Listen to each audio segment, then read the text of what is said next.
What's going on, everybody? I'm your host, Zach Shoemaker. Welcome to the SchuZ Show. I guess for those of you that tuned in for a little bit earlier, you guys probably have already seen me a little bit, but obviously things went a little bit not according to plan today, and that's A-okay because we're still going to get into some topics today. So for those of you that did tune in earlier, hoping for what was likely going to be an interview, that interview has been rescheduled now to Tuesday. There were some technical difficulties, unfortunately, that involved, and so we were not able to get the interview carried out, taken care of today.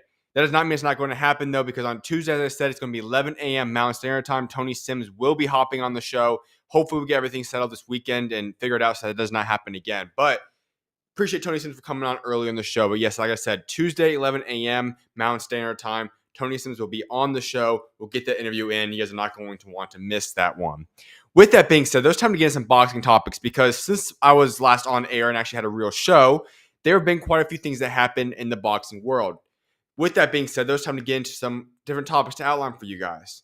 I'm going to start the show off now giving a fight recap of 3 different fights that went down over the past 24 hours. Then I'm going to preview a handful of fights that's going to be happening the remainder of this weekend, and then we'll get into some boxing topics. So let's hop right into it. First and foremost, let's go into the main event that happened, about 4 or 5 hours ago. Terry Harper, Natalie Zimmermann for the WBO lightweight title. Listen, folks, I'm going to say this respectfully.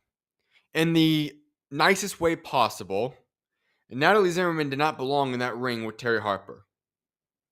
She was undefeated and she had a solid resume, but let's be honest right now, folks. In that fight, Natalie Zimmermann did not belong in that ring with Terry Harper. There's levels to this, and she was not on Terry Harper's level. And that resulted in a landslide of a fight, 99-91 by all 3 judges in favor of Harper. Not a competitive fight. Zimmermann had some decent-ish moments you could possibly say, but she suffered a nasty cut in the final round, and she made it through the final bell. She did not belong in the ring. All I can say is this. Terry Harper's legit. Natalie Zimmermann is someone that's going to be a solid fighter, probably have some more good wins in her future, but she did not belong in that ring with Terry Harper. And so what's next now? Well, for Natalie Zimmermann, she obviously got to rebuild herself, figure things out along those lines. But for Terry Harper, she needs to go for unification. Kaylin Dubois makes perfect sense. She's the WBC champion. She's already called her out. Make that fight happen, folks. It's time for a better fight than what we just witnessed today. That was not competitive. That was not a good fight. Just let's not do that again. It's time to have Terry Harper fight Kaylin Dubois. And if there's other unification or any other type of fight to make, that works as well. But Natalie Zimmermann was not a good fight today. Terry Harper is much better. She's superior to Natalie Zimmermann. And she proved that today, that she isn't a great fighter. And if there's levels to this, there's no other way to put it. And I'll say this overall, top to bottom as well. This Terry Harper, Natalie Zimmermann card was very underwhelming. Because the co-main event I'm about ready to discuss in a moment was extremely disappointing as well. So it was a very underwhelming, maybe even disappointing is probably the proper word to use here, card that we experienced today. So let's head into now the co-main event. Maxie Hughes, Archie Sharp, the lightweight division. This was a critical fight for both guys. When you talk about Maxie Hughes and Archie Sharp, these are 2 guys that were looking to rebound their careers and get themselves in position to be competitive once again. After today's performance, neither guy really moved the needle a bunch. Now, Maxie Hughes solidified that win. He had a dominant win. He's not going to have to rebuild himself up much at all. But neither guy made a statement, if you will. What I'm disappointed to see, though, is I had Archie Sharp on the show just a few weeks ago. And the way that Archie Sharp talked in that breakdown of what he's going to expect, which is what for us to expect of him in that fight, did not come to fruition today. And in fact, I'm kind of confused as to what the game plan really was. Why do we have guys just running around over and over and over again and him not wanting to go fight Maxie Hughes? He was wanting to go put on a running clinic today. It was not good fighting. He didn't try to use his jab. He didn't use anything, actually. He didn't even try to go after Maxie Hughes at all. It was, to be honest, lack of better words, it was embarrassing performance.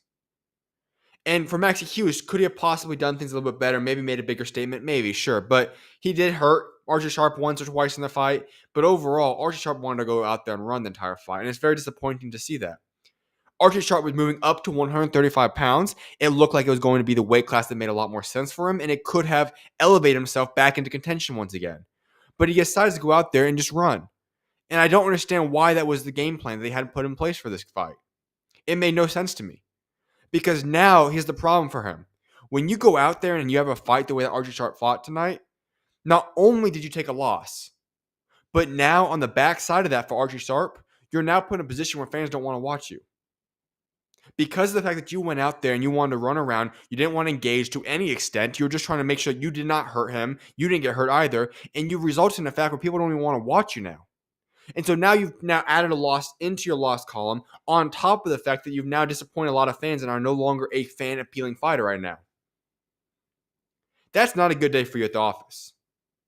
And at his age, especially now, yes, what's next for him, I have no idea. He's going to have to work his way back up, obviously rebuild himself up, if that's even what he wants to continue to do. Because after the way he fought today, it just makes you scratch your head a little bit. Like, what are you trying to go out there and accomplish in that fight? It was not a good performance at all. It was embarrassing. And when you look back at that, I have to imagine he's going to look back at this fight with a lot of regret. Because he had the opportunity where if he went out there and did his thing, you maybe could have got a win. Who knows what would have happened? All I know what we saw in this fight was a guy that went out there and just ran around in circles. I don't know how that fight would have went if he actually would have went and engaged. Maxie Hughes, yes, he deserves credit. He got the win. But I have to focus in on a guy like Archie Sharp because we've seen this now too many times in recent fights. And it's just disappointing because you had the opportunity here to defeat Maxie Hughes and get yourself right back into contention, which is where you were at 2 or 3 years ago before this whole past inactivity spout. And so it makes you wonder what's next for Archie Sharp. Obviously, it's going to be rebuilding himself, getting back into some bounce-back fights. I don't know what that looks like personally. It's going to have to be a tune-up fight of some sort to make sure you just get yourself adjusted again, fighting again, aggressive. I don't know. Figure yourself out if you even really want to do this. That's going to have to be the game plan. But it's going to be at least, 2 or 3 more fights until he gets even to a similar standpoint of this, if he even really wants to go out there and make a statement in those fights. And I don't know why we keep seeing this from boxing fans. We keep seeing boxers go out there and not perform. And there's a difference. I get it. 100%. Andre Ward said something very interesting on a podcast recently that I heard. And he talked about the fact that, listen, some of these fights these guys go into, there are long-term effects that happen to the body.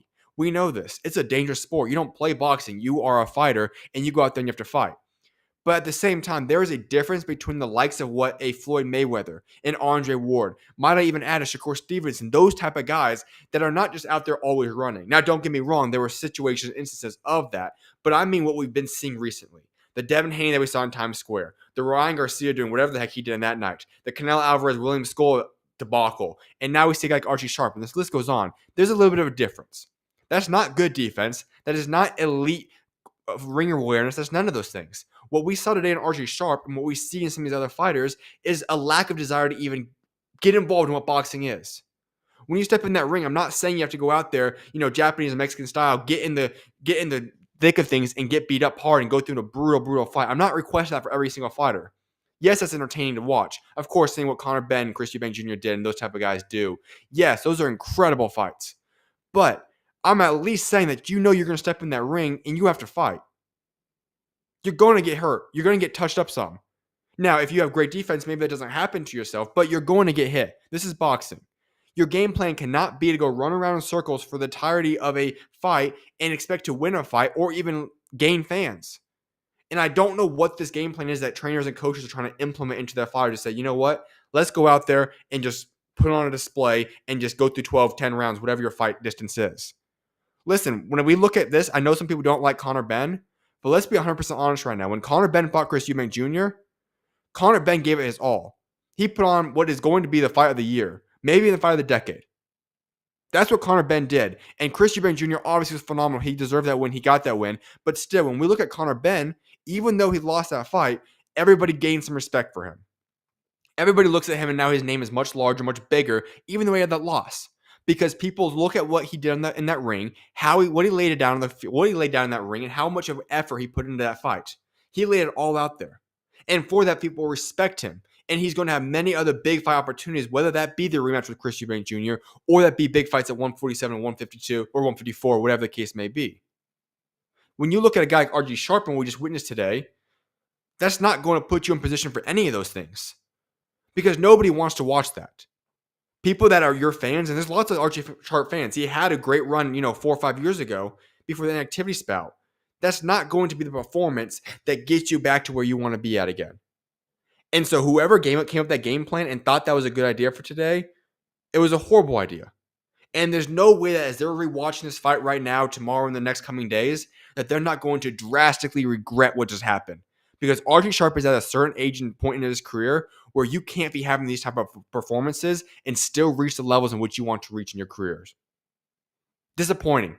And so to read the exact scorecards from this fight, the scorecards read 120, 108, 116, 112, 115, 113. The 115, 113 was way too close in my opinion.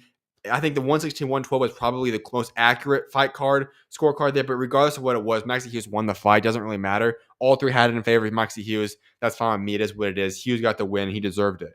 And as I said, ultimately, the thing that stinks for Maxie Hughes is while, yes, he deserved it. He won that fight. He didn't get to quite make a statement. Same thing like Canelo. Obviously, and it was a little bit better than what Canelo did. But, when you go out there, nobody was entertained by that fight. That was a snoozer. It is what it is. And so when you're at Maxie Hughes' point, obviously it's not the fight that's going to go make you a statement to elevate yourself for a big fight. This is a fight that nobody wanted to watch. And it is what it is. He got the win. Hopefully he has another opportunity. Obviously, there's other guys. I think just to put out there the guy I like to see him fight, Denise Burchinek. I would like to see him make a fight with him that's possible. Obviously, he was a former world champion, just got defeated by Keyshawn Davis on Valentine's Day in February. I would like to see that fight. Denise is going to make his return quite soon, I have to imagine. That would be a fight I like to see. But regardless of what it is, Maxie Hughes got the job done. He won the fight. End of discussion. He did his job. As for Archie Sharp, as I said one more time, I don't know where he goes from here. At the end of the day, when you see fights like this and at his age, you just have to sit back and realize, what are you going to do? At least William Skull, when he went out there and fought that fight, at least he got a massive bag to do so and fought Canelo Alvarez. Archie Sharp doing this against a guy, all due respect, but Maxie Hughes is not Canelo Alvarez and not a massive bag involved here. It's just mind-boggling. I don't get the game plan. It drives me crazy that we had to go witness that today. And once again, this card that we saw today was a very disappointing, underwhelming card. Hopefully tomorrow and what we get to see now in the next coming hours is going to be a lot better than what we witnessed.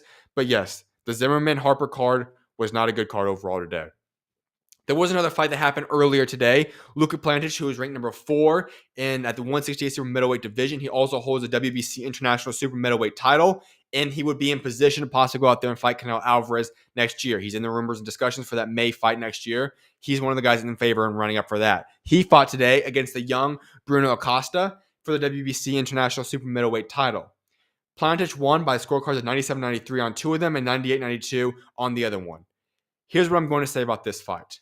I was not able to watch it live. I was doing the show earlier, but what happened when I rewatched some of these things and I read about it, this seems like it was way too far apart on the scorecards than it should have been. From what I witnessed and watched, from the clips I was able to pull out from this fight, Bruno Acosta looked good. And even Luka Plantic talked about this after the fight. That was probably the hardest opponent he's fought in his career. For a little bit of backstory on Acosta, he's only 22 years old. And he hung with a guy that is one of the top super middleweights in all of boxing right now. So I don't think this is going to be the last time we see Acosta. I think we're going to see him back very, very soon. He looked very, very sharp today. And like I said, the scorecards were way too wide. Some people even said this fight could have been a draw or Acosta could have possibly won this fight. I personally think it was either a draw. I could have had a Plantic winning by 1 round. But yes, that just goes to the point. Make sure you guys keep Bruno Acosta in the back of your minds. He is 22 years old at 168, and he gave a top 5 guy in the WBC a run for his money today. Keep in the back of your mind, he was very, very impressive today. We're going to see more of him in the future. But back to Luka Plantic. He won this fight, I just said, way too wide on the scorecards. And immediately after the fight, he calls out Canelo Alvarez. That's the fight he wants. And he was on the show on Monday, and he talked about that. Yes, Canelo is the dream fight. May, Cinco de Mayo weekend, is the fight that he's targeting. Canelo has fought 3 or 4 times previously in his career, the WBC International Super Middleweight title holder. Plantic being the next opposition there would not be shocking to me. That being said, though, who could he fight later on? Because he said on my show on Monday that he's targeting a big fight on either a Riyadh season card or USA. His promotion team is discussing that with the likes of a Diego Pacheco or Christian and Billy. Those are the 2 fights I'd like to see have happen. I think both of those make plenty of sense for him, and the winner of that fight would then make perfect sense for that May fight against Canelo Alvarez if that is not Chris Eubank Jr. or Janabek. Those are the 2 guys that are also being rumored, as well as the likes of a potential Luka Plantic, Christian Billy, Pacheco. Those are some of the guys rumored in that fight. So those are the guys to keep an eye on for the May fight card for Canelo Alvarez. But like I said, Luka Plantic had a solid performance. I think he's better than what he did today. And the biggest thing is that he even talked about this on the show on Monday and then emphasizes in the post-game or post-fight interview. He talked about the fact that Bruno Acosta is not a guy he had a lot of film on. Nobody really heard of him before. We knew he was undefeated coming into this, but he's 22 years old. He's never fought on a big stage like this before. There's not a lot of film. I couldn't even get much film breakdown when I tried researching him. And so when you go into a fight, you have no idea who your opposition is, and he's obviously a talented fighter. That can come with struggles because a lot of time you're at this level, you're going to have lots of film breakdowns and a great, thorough understanding of who you're fighting. And what we witnessed today is that he did not obviously know exactly who he was going to get himself into. I don't think anybody did. And Acosta was very impressive. So once again, I'll say this. Bruno Costa has a bright future. Keep your eyes on him. He's going to be back in the near future. Let's hop over now into what we're going to discuss at the next portion of the show now. Fight previews. So we've got a lot of stuff happening within the next 12 hours of boxing. In fact, as we're speaking, I'm trying to follow up because I'm considering possibly doing a live footage, a live breakdown of the fight that's going to be happening for the IBF Junior Bantamweight title between Wilbado Garcia and Rene Calixto. That could be a fight I'm trying to see. Depending on the timing right now, it's supposed to go off in about 1 hour. I might stay live for that and go into doing a live show with you guys for that during the fight. But that being said, I'm going to preview it for you guys right now. I believe I haven't checked since I started the show up, but now we should be on the co-main event or the fight right before that, depending on, I'm not sure exactly how it's rolling right now. But it should be coming up very, very soon. But that's the IBF Junior Bantamweight title holder. The winner, if they become that's obviously a vacant championship right now. They become champions along with Pumela Cafu, Ben Rodriguez. Those are the guys in that mix right there. Puma Martinez is the other one. So that's what we're looking at tonight. So let me preview that fight for you guys real quickly. For Garcia Perez, he is 22-5-2 in his career with 13 KOs. While Rene Babino, he is 23-0-1 with 9 KOs. This is for the vacant IBF Junior Bantamweight title. When I look at this fight, Bibiano winning it by decision. I think his speed and accuracy should give him the edge. This is the rematch, though, if you guys not recall. It happened a few months ago. It led to a draw. Now we're going to happen in this rematch to settle it, and hopefully we'll have a world champion in just about 2 hours, I'd say. We'll have a new world champion at the 115-pound division. So I believe personally right now that in this rematch, we're not going to end in a draw. I think Bibiano will be the one that comes out victorious, but this is a very, very close fight. Obviously it is based upon the fact that we just saw a split decision, a draw on just about December, I think it was December 26th, I believe it was 28th was when the fight occurred. So this should be a very close fight, a 50-50 type fight. And tune in. You guys can go check it out on ESPN, Deportes, ESPN Knockout to be specific. It is live right now playing. Like I said, it should be co-main event with the fight right before that. That's what I've got for that World Championship fight. Then, tonight, out in Osaka, Japan, my apologies, not Tokyo, Japan. In Osaka, Japan, it's going to be starting off at 12 a.m. Mountain Standard Time, my time. 1 a.m. will be the main event. But there's two World Championship fights going on. Let's go with the co-main event. Pedro Taturum versus Gino Shishingo, IBF minimum weight title. Here's what we're going to have here. I think Taturum's going to win this fight. It's going to be a very, very competitive fight. But listen, to give you guys some backstory on the two of them, Taturum's 17-4-1, 13 KOs. He's going to be defending his title against Shishingo, who is 11-1 with 9 KOs in a rematch. So this will be a very good fight. That's going to be the co-main event. But let's head over to the main event. This is a big fight that I feel like is not being talked about enough this week. Angelo Leo, his very first title defense, will be coming against Tomoko Kamita, IBF featherweight title. Leo is 25-1 with 12 KOs. This is his very first title defense against Kamita, who is 42-4, 23 KOs. This is going to be an interesting fight. We know Leo's the champion. He's going into his opposition's home territory. Japan's a wild place to fight in. Those fans are crazy. They love their fighters. And this is at 126 for those that are not familiar with the weight classes. When you talk about what Angelo Leo brings to the table, he's a very good fighter. Very entertaining fighter. And you're going to mix that now with Kamita, who's also a very entertaining fighter. We should be in for an incredible fight in the early hours of the morning. I believe that Angelo Leo will come out victorious in this fight. But I will not say that I'm very confident in that decision. The reason behind that is because Kamita is an incredible fighter. When you talk about his ability to fight, the way he's going to battle through whatever it takes in that fight, I would not be shocked to see him come out victorious. This is a fight that in his home territory, he's going to be able to feel off that energy. And it would not shock me if the World Championship changes hands this morning, tonight, whatever you want to call it, very, very shortly at least, to see World Championship belts changing hands. But the reason that my prediction is for Angelo Leo is his power and pressure should be too much. He is the champion at the end of the day. We saw the way that he earned that belt, and we know that he belongs as a champion. I think that he will reemerge, and America will continue to have another world champion at 126. And let me just say this, what's interesting about this fight. For those that aren't familiar, let me set the table for you guys why this fight means a little bit more, not just tonight. Tonight will be a great fight, enjoy it. But there is a reason behind why this fight happened, and let me explain it to you. There's rumors of a guy, in my opinion, the number one pound-for-pound fighter in the world, Naoya Inoue. He is expected to move to 126 pounds in the near future. So you might wonder now, this is for a fight for a world championship at 126. Why would Angelo Leo be traveling all the way out to Japan for a fight as the world champion against a guy that's really well respected in Kamita to defend his belt for his very first time in Japan? Let me say this. If you earn the respect of Japanese fans, they're going to embrace you and love you. Stephen Fulton's one. Ramon Cardenas is another one. Many of these fighters, when they travel out to Japan and fight, they become big-time fans. And Angelo Leo does not have a massive brand right now. So why would you say he's going to go out to Japan? Well, let me say this. If Angelo Leo goes out to Japan, successfully defends his belt in an entertaining fashion, a way that earns the respect of Japanese fans tonight, what's going to happen is that Angelo Leo will retain his 126-pound world title. And now he has a much larger brand presence and image in Japan. So that when Inoue fights MJ and then looks to move up to 126, he now becomes a very favorable opposition for Inoue. We know the rumors is Nick Ball. But this positions Angelo Leo in a very unique situation. To go fight Naoya Inoue for a massive payday in what would likely be Tokyo, Japan, probably Superdome as it usually is, to go fight Inoue. That's the reason behind this fight, I believe. Any other reason Angelo Leo would still be fighting in the United States of America to defend his belt for the first time, or at least in North America. He's traveling all the way out to Japan to grow that brand image and likeness so that he can go put himself in position to have a world championship fight against Naoya Inoue later this year, early 2026. That's the game plan behind that. And on the flip side of that for Kamita, if you become the world champion as a Japanese fighter, obviously that's a perfect fight, a massive fight to make in Japan. Once again, in Tokyo, the Tokyo Dome most likely. So this fight has massive implications. Not only is it a fight to be entertained by tonight in a few hours, and I should say only about 4 or 5 hours, this is a fight to keep an eye on because of the fact that it will have implications on who the pound-for-pound number one fighter in the world could be fighting later this year. Let's head over to what's going to happen now. Saturday, on normal hours of Saturday morning, my time, 11 a.m. I'm going to talk about those fights going forward. We have 4 fights to keep your eye on a Queensberry card. First one I'm going to discuss, Mosey Toma versus Mike Balogun. A heavyweight fight. Okay.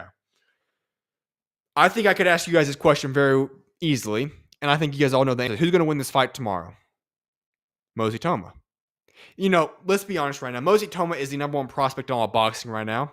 Abdullah Mazen from the United States of America is a close second, but I believe that when we're looking at all the prospects in America, Mosey Toma is that guy.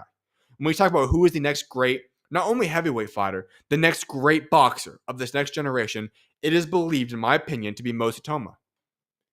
And so when we talk about this guy and Mike Balogun, who I'm not quite familiar with, I couldn't find too much film on him. Let's just be honest. Toma's 11-0. He has 9 KOs. He has done massive damage to all his opposition. And he's fighting guys 21-1, 16 KOs, solid fighter, obviously. Itoma's on a different level.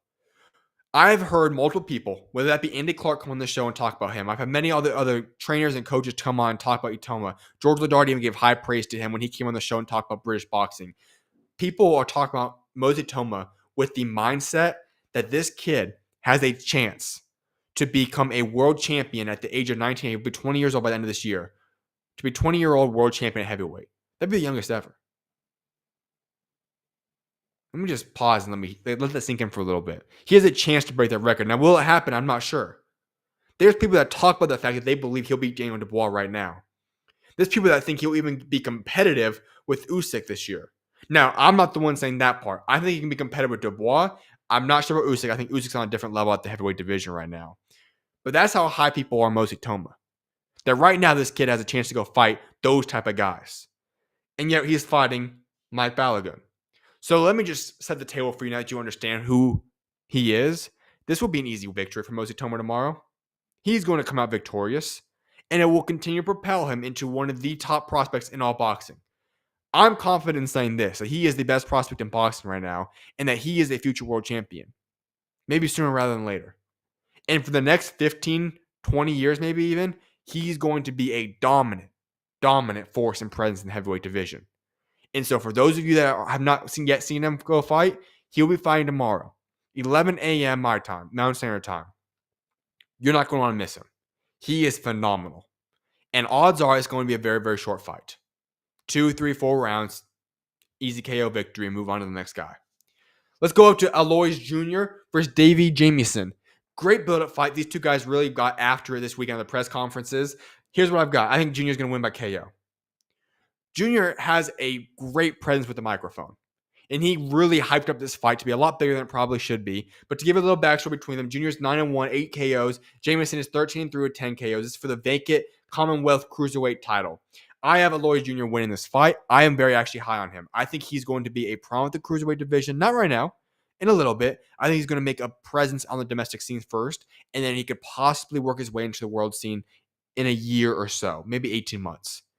But tomorrow, I think it's going to be an interesting fight, a good competition, a good position to get himself the Commonwealth Cruiserweight title. It's going to be a good fight to see. Now, don't get me twisted. Davey Jamieson is a solid fighter as well.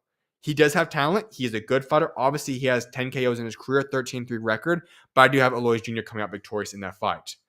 Then let's head into the co-main event. Nathaniel Collins, Lee McGregor. This is going to be a good fight. This is probably this has a chance, now not out of the two UK cards, this probably is the best chance of being the fight of the weekend. Here's a breakdown between these two guys. Nathaniel Collins, 16-0, 7 KOs. One of the top featherweight ranked fighters in the world right now. He is fighting Lee McGregor, 15-1, 11 KOs. Both Scottish fighters, hometown, fighting in Scotland. This is going to be a crazy atmosphere for these two guys. It is for the King of Scotland. And you're talking about two guys that the winner of this fight would propel themselves to be in title contention. The winner of this very likely this could essentially end up becoming a title eliminator. Whoever wins this fight is going to have a massive fight next. And this is a big fight in and of itself. But the winner of this will take that jump from the domestic scene to the world scene in the next fight. Both guys are incredible. For Lee, he is a undefeated, fast, my apologies. For Collins, he's an undefeated, fast, technical boxer. He's a very, very skilled fighter. Well, Lee McGregor is a strong puncher, aggressive, and he's a former British champion. Remember, he was a British champion. He was rising to the top, and then he had to rebuild his career back up again.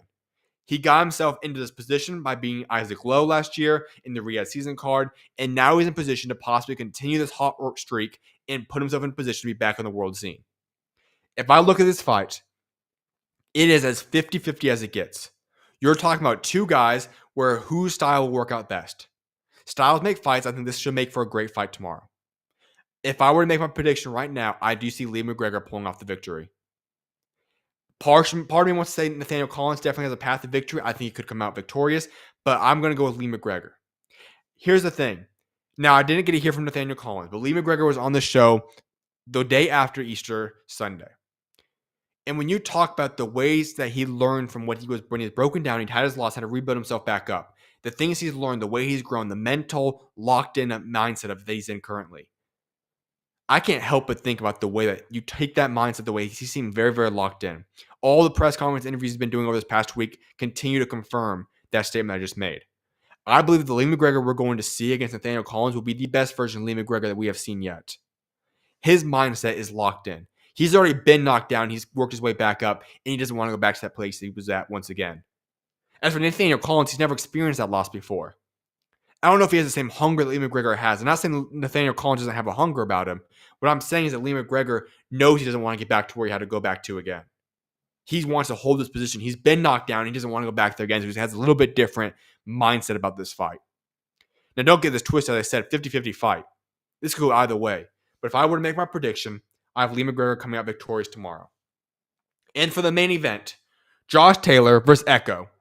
This is going to be a great fight for the welterweight division. You have former undisputed champion Josh Taylor, who's 19-2, 13 KOs, against making his welterweight debut against Echo, who is 21-2 with 8 KOs. Taylor fighting his hometown in Scotland. This is going to be an incredible atmosphere. A lot of Scottish presence in this fight. This is going to be a special, special atmosphere because we know how much those fans love their boxing. So this is going to be a special atmosphere here. And after back-to-back losses at 140 for Josh Taylor, he makes this jump up to welterweight. I think that was the right move. He needed to do it. It was long due. He was long due to move up to 147, and now he's in this position. As for Echo, he's a former British and Commonwealth champion. He's a very tough, durable fighter. He has defeated a lot of the domestic fighters. And this fight will propel the winner onto the world scene once again, whether that be for Josh Taylor once again or Echo up into that world scene. For Taylor, we know who he is. Obviously, former undisputed champion. High volume puncher, strong, counter puncher, aggressive. He's got more experience than you could ever ask for in that ring. As for Echo, he's very defensive-minded, strong fundamentals, and good stamina overall. This fight will be very, very close. But here's what I believe. When you talk about the home presence of being at home, having the fans rally behind you, and you're moving up, we're going to be a lot more comfortable. When you've been having to crunch down to a certain weight and now you get 7 more pounds to have onto your body for weigh-ins, that's going to be a massive, massive advantage for Josh Taylor. And I'm sure that right now, if I were to ask him how you're feeling right now in comparison to your previous weigh-ins, I think that answer is going to be quite well. I think you factor all these different things in against a guy in Echo who is very talented. I love Echo. I think he's an incredible fighter. This is his biggest opportunity, the biggest fight of his life right now. Josh Taylor has been here before. He knows what it's like to find the biggest of stages. He knows what it's like, so that's not going to be an issue for him. But Josh Taylor coming out and winning by decision would not shock me. He has experience and the home place riding behind him, where I think he will come out victorious tomorrow in this fight. Don't rule Echo out, but Josh Taylor is the one that I will pick to come out victorious tomorrow in that fight. I think that it's going to be a good fight, though. I think that personally, if I were to pick the fight from in the UK, the fight of the weekend, I think it will be Nathaniel Collins versus Lee McGregor. But Josh Taylor versus Echo has a chance to be a great fight as well. I'm just going to go with Josh Taylor at the moment.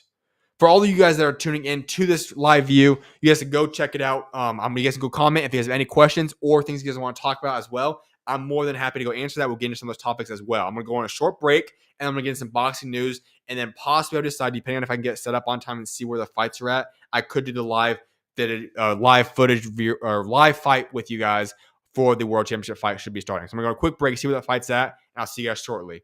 God bless you guys.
What's going on, everybody? Welcome back to the SchuZ Show. I'm your host, SchuZ Shoemaker. So, update on that fight card.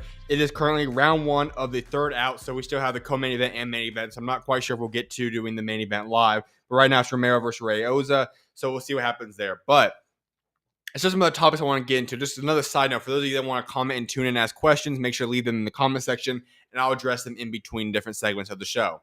Let's hop into some boxing that came out over the past 24 hours, though. First off, David Benavidez confirms that his next opponent will be Callum Smith or Anthony Yarde. Now, that's good to hear. I've talked about this time and time again where I've said that David Benavidez is not going to get the Bevel Better Bia fight right now. And I don't think he should. I think that needs to happen. The trilogy needs to happen. It should have been for Undisputed, actually. It is what it is. But what I wanted to see was, listen, there's a couple great options. Preferably, I would like to see Callum Smith. Callum Smith has earned his opportunity at a world championship. I think he's earned himself this opportunity. I think it's Callum Smith for Benavidez' fight to make. And to hear David Benavidez say that that's also the fight that he's looking to make right now is perfect. I want to see that fight happen. Anthony Yarde is one that's not surprising. I think Benavidez would run laps around Anthony Yarde. But because of Anthony Yarde's branding and how big he is, obviously, especially in the UK, that would make a lot of sense. And here's the other side of that. If you are David Benavidez, why not go out and fight in the UK? At the end of the day, it's all about growing your brand and growing your image and who you are. Fighting in the UK would make perfect sense. We already know who he is in America. He's got a great fan base out here. Going and fighting out in the UK for a fight would make perfect sense. And why not do it against two guys that would be perfect for you? Anthony Yarde or Callum Smith. So I think both those fights are the fights to make next for David Benavidez, especially in the meanwhile. Because we know this, that if you are going to be David Benavidez, you are preparing yourself to go fight Bivol or Better Biev, the winner of that fight, in likely early 2026. And if that is what's on your mind, that's your plans, then get ready to go out there and fight Callum Smith or Anthony Yarde in the meantime. I think that makes perfect sense for him. Here's something else that was interesting. Late last night, Keyshawn Davis decided to go off on a little bit of a Twitter rant, or X rant, however you want to call it. It was quite interesting, and the reason I say this, we've seen stuff like this before, but this time around, Keyshawn Davis was even taking a couple of shots at Shakur Stevenson. That's not something we've seen him do before too many times. When we always have discussed about Keyshawn Davis is that him and Shakur Stevenson are close. That they are best of friends and never going to fight each other, so on and so forth. Now, this entire thing could all be about promotion and getting ready for this fight on June 7th, but here's what I think. I don't even think. I wonder, could we possibly be in store for a potential fight between Keyshawn Davis and Shakur Stevenson in the future? If that is so to be the case, that's what I'd love to see. That would be a massive fight if possible. Now, if it comes at the cost of them losing their friendship, I don't want to see that happen. But if we could possibly get that fight, that would be incredible. So it was very interesting to see Keyshawn Davis take that turn on Shakur Stevenson. I don't believe it's going to be too much. I don't think it's actually a legitimate issue to keep your eyes on, but it was interesting to see nonetheless. Going back to David Benavidez, Turki Al-Sheikh reportedly told David Benavidez that he wants him to fight in the jail Alcatraz. And David Benavidez' answer to that, I'm not really trying to do that. That one is not shocking to me. We heard the rumors of Alcatraz being rumored as a place that Turki Al-Sheikh would like to go to stage a fight at. Times Square was cool because you could also get a lot of people there still to be around the venue. It was very interestingly set up, but still, there were people around there. If you go to Alcatraz, there's only going to be people invited that can even enter that place. It would be cool to say you did it, but it wouldn't make much sense at all for atmosphere. It would literally look like and sound like a boxing gym. So I don't think it makes a lot of sense. And then obviously asking a guy like David Benavidez to fight there, especially seeing the way that the fight at Times Square went, I'm not too shocked to see that this is the response they have for that. So we'll see what ends up unfolding there. But I get David Benavidez's point. You don't want to go out there and fight Alcatraz. We don't necessarily see you want to do that. I think David Benavidez going and fighting in the UK against Callum Smith or Anthony Yarde is the fight that makes the most sense. That's what the people want to see. That's the fight that makes the most sense. Hopefully they book that fight and we get that made for sometime in the near future to see those guys fighting out in the UK. Perfect fight to make. But Alcatraz, while if Turkey wants to make it and we still get a good boxing card to watch, I'll watch it. It'll be entertaining. But if there is other opportunities and other places to possibly stage a fight other than Alcatraz, I probably would be in favor of that. Because Alcatraz really would be a bad environment, would not make a lot of sense, and I don't think a lot of guys are going to want to go fight at Alcatraz for a fight. That is my personal opinion, but see what it is. With that being said, though, yes, so we're going to wrap the show now. I will break down this World Championship fight that we're going to kick off in about an hour and a half, 2 hours. on Monday's show, as well as everything else that happened that I previewed on the show. I appreciate each and every single one of you guys for tuning in. I will see you guys on Monday. Have a great rest of your guys' weekend. Have a great rest of your Friday as well. May God bless you guys all. SchuZ is out. I'll see you guys on Monday. See you guys.